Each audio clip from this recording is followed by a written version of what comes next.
ఉంటుందిలేండి, ఎందుకంటే మీరు షార్ప్ అన్నారు కాబట్టి. ఓకే, ఇక్కడ ఇంకొక షార్ప్ స్టూడెంట్ ఉన్నారు మనతో పాటు. ఎస్, మిస్టర్ రాణా గారు రోజు షార్ప్నర్తోనే అసలు షార్పెన్ చేసుకుంటూ ఉంటారు ఆయన బ్రెయిన్ని. ఎస్, చెప్పండి, మీరు ఆ రోజుల్లో కంబైన్డ్ స్టడీస్ ఎలా చేసేవాళ్ళు, ఎవరితో చేసేవాళ్ళు? కంబైన్డ్ స్టడీస్ అంటే సోలోగా చదవలేదండి, కంబైన్డ్ ఎక్కడ వస్తుంది? ఎప్పుడైనా సరే మనలాంటి స్టూడెంట్స్ సోలోగా ఏం చదవలేరు, ఎవరో ఒకళ్ళని పెట్టుకోవాలన్నమాట పక్కన. నేనండి కంబైన్డ్ రామ్ చరణ్తో చేసేవాడిని, కంబైన్డ్ బాగా కంబైన్డ్ స్టడీస్ చేశాను. ఎలా ఉండేది ఆ కంబైన్డ్ స్టడీస్? అంటే ఎంతవరకు అంటే అంతవరకు చదువుకున్నామండి ఇద్దరం. అది ఎంతవరకు అంటే పంజగుట్ట వరకా లేకపోతే? లేదు, యూసఫ్ కూడా వరకు అండి.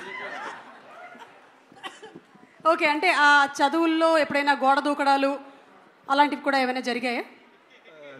దూకడాలు లేదండి. అంటే కిటికీ ఎలా దూకుతాడు రాణా గారు? పట్టరా ఆయన కిటికీలో? యాక్చువల్లీ కరెక్ట్, అది కరెక్టే అండి. ఎందుకంటే కంబైన్డ్ స్టడీస్ అని చెప్పి కిటికీ గ్రిల్ తీసేసి బయటికి దూకేసి వెళ్ళిపోయేవాళ్ళం. వావ్. సో ఏదో ఒకటి స్టడీస్ వల్ల ఒకటి ఉపయోగపడింది మనకి. కిటికీలు తీయడం ఎలా తెలుసు? కార్పెంటరీ నేర్చుకున్నానండి. Very good, very good. అంటే స్టడీస్ వల్ల ఏదో ఒక ఉపయోగం అయితే ఉండాలి కదా.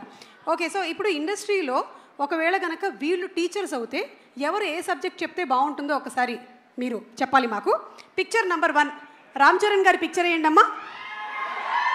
రామ్ చరణ్ ఏ సబ్జెక్ట్ చెప్తే మంచిది other than acting? Horse riding నేర్పిస్తే బాగుంటుంది. Wow, that's super. He can teach terrific horse riding in school.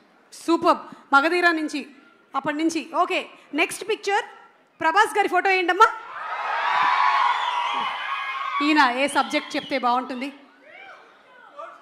అందరితో హ్యాపీగా ఎలా ఉండాలని ఒక I think more behavioural and cultural class చెప్తే బాగుంటుందండి. Actually I think we have a happiness ministry.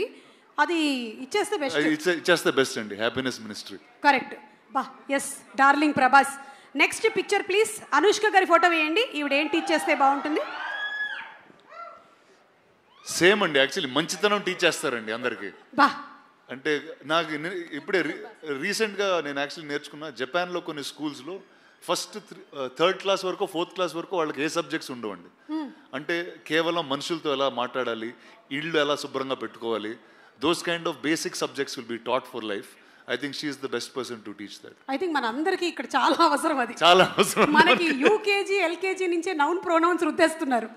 Okay, last కాదు, ఇంకొక 2 పిక్చర్స్ ఉన్నాయి. ఆ రాజమౌళి గారు ప్లీజ్ రండి.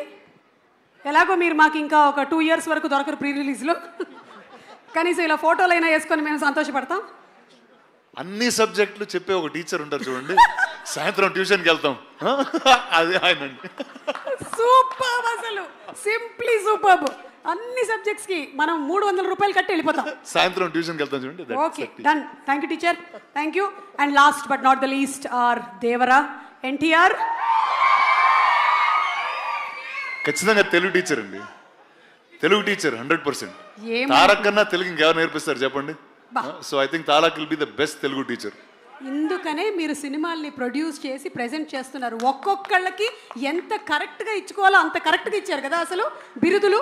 అండ్ అంతేకాకుండా ఎప్పుడు ఈ సినిమాని ఎక్కడ మలుపు తిప్పాలో చూపించింది కూడా మీరే రాణా గారు. అంటే తెలుగు సినిమా ఈ రోజున విజయకేతనం ఆస్కర్ వరకు వెళ్ళింది అంటే you were the first person who identified it and took it and marketed Telugu films. So thank you so much. Thank you.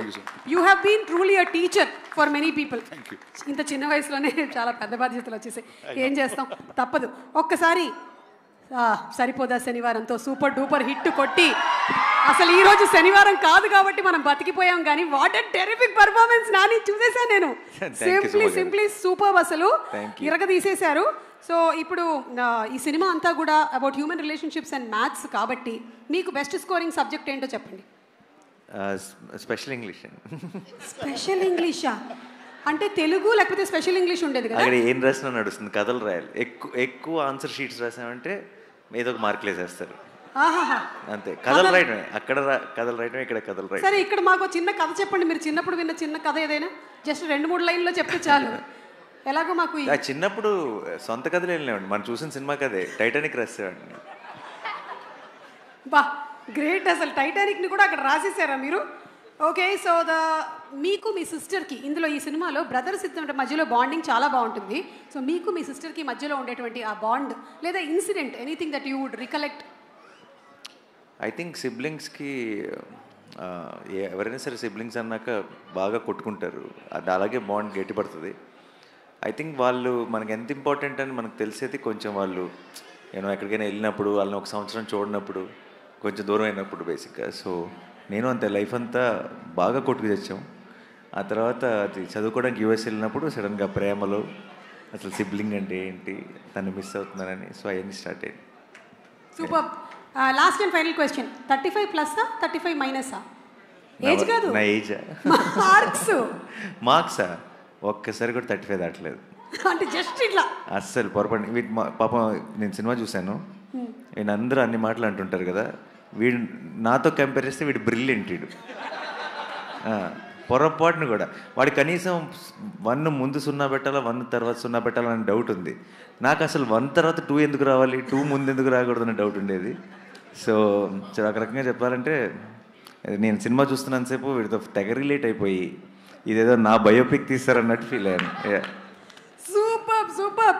ఫండమెంటల్స్ని question చేస్తున్నారు చాణక్య గారు, మీరు ఎలా ఫీల్ అవుతున్నారు? అంటే ఈయన క్యారెక్టర్ పేరు చాణక్య. ప్రస్తుతానికి అన్న బయోపిక్ అన్నాడు కాబట్టి నేను చాలా గర్వంగా ఫీల్ అవుతున్నా. ఆయన ఫండమెంటల్స్ని క్వశ్చన్ చేసింది కాబట్టి ఇక్కడ దాకా వచ్చిండు. ఆయన బయోపిక్లో పెద్ద విలన్ మీరే, అర్థమవుతుందా? సినిమా చూసిన తర్వాత అర్థమవుతుంది అందరికీ. విలన్లు ఉంటేనే కదా హీరోలు అవుతారు. బాగా కొట్టేశారబ్బా మార్కులు. ఈ ఒక్క దెబ్బతో నేను స్టేజ్ మీదకి వెళ్ళిపోతున్నాను. డైరెక్టర్ గారిని తీసుకొని, సార్